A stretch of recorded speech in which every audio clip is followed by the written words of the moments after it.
একটা সময় ছিল যখন বিকেলের অলস আড্ডায় প্রথম প্রেমের হৃদয় কাঁপানো মুহূর্তে কিংবা একাকী সন্ধ্যায় ক্যাসেটের গান ছিল মানুষের সবচেয়ে কাছের সঙ্গী।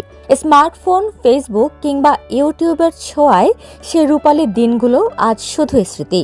ডিজিটাল যুগের চকচকে পর্দায় হারিয়ে গেছে ক্যাসেটের মায়াবী সুর।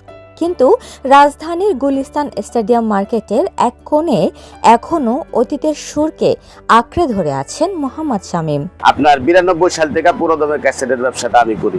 আমার একটা আপনার রাজধানী সুপার মার্কেটের দোকান ছিল, আর একটা বাইতুমুগরা আপনার নিউ আপন ইলেকট্রনিক্স 19 নম্বর দোকান ছিল। আর আপনার এখানেও আছে আমি প্রায় 7-8 বছর নিচেও ছিলাম।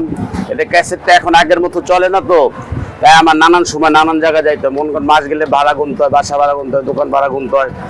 তো এগুলা নিয়ে আমি এখন বেঁচে আছি। রাজধানীর গুলিস্তান স্টেডিয়াম মার্কেটের দ্বিতীয় তলায় দেখা মিলবে শামীম ব্যাটারি হাউসের, যেখানে এখনো পাওয়া যায় হাজার হাজার ক্যাসেট।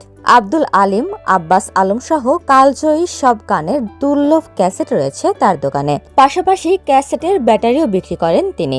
80-60 দশকের ক্যাসেট আব্দুল আলিমের, এটা আছে জানে আলম, এটা হলো 90 দশকের ক্যাসেট বারি সিদ্দিকী। আর নাটক ইচ্ছা করলে কোথাও পাবেন না, এটা নাটক একমাত্র আমার কাছে।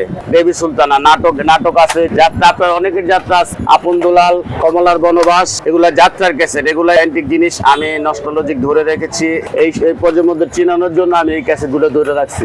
এটা হলো অ্যান্টিকুশনের ডাক দিয়েছে দয়াল আমারে, থাকবো না আর তোদের মাজারে। আসিফ আকবরের ক্যাসেটের কথা বলতে গেলে অনেক ধরনের ক্যাসেট আছে। সাউন্ড কোম্পানি গেছি আমি, ভাই একটা ক্যাসেট বাইরেছে আপনাকে, ও প্রিয়া তুমি কোথাও, প্রিয়া তুমি কোথায়, যে শিল্পীটা অনেক কালো, এরে দেখতে কালো কিন্তু আর ওনার কণ্ঠটা এত সুন্দর। শামীম জানান, কোথাও যদি ক্যাসেটের সন্ধান পান তাহলে যতই দাম হোক না কেন তা কিনে নিয়ে আসেন তিনি। প্রয়োজনে কম খাবেন কিংবা না খেয়ে থাকবেন, তবুও ক্যাসেট সংগ্রহ করবেন, এটাই তার একমাত্র নেশা। তবে এখন আর আগের মতো ক্যাসেট বিক্রি না হওয়ায় হতাশ তিনি।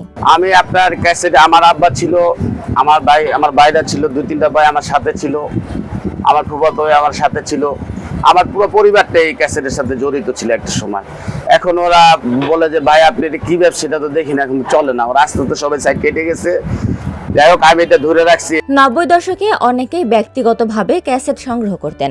প্রিয় শিল্পীর নতুন অ্যালবাম বের হলে কে কার আগে সংগ্রহ করবে তা নিয়ে চলতো প্রতিযোগিতা। সেই উন্মাদনা সবাই ভুলে গেলেও স্মৃতিগুলো এখনো ভুলতে পারেননি শামীম। মানুষের মন থেকে মুছে যাওয়া স্মৃতিগুলো আঁকড়ে ধরে বেঁচে থাকতে চান এই ক্যাসেট প্রেমী মানুষটি। ক্যাসেট যে শিল্পী যে গান গাইতো ওইটাই আমি কালেকশন করে আমার এখানে রাখতাম। আর আমি এখন রাখছি শুধু আপনার আমাদের প্রজন্ম, যারা আমাদের নাতি পুতি যারা নেক্সটে আসবে ওদেরকে চিনানোর জন্য। যেমন আমার ছেলে মনে করেন এটা আমার সাথে, আমার ছেলে দোকান করে আর আমি করি, আমরা বাপ ছেলে দুজনে এই দোকানটা করি। অন্য আগে আমার অনেক কর্মচারী ছিল 16-17 জন ছিল। এখন তো মনে করেন এই ব্যবসা চলে না চলে, তা আমি ওদেরকে রাখতে পারি না, ওদেরকে আস্তে আস্তে মনে করেন ওরাই চলে গেছে। উপমা রায়, সোনালী নিউজ, ঢাকা।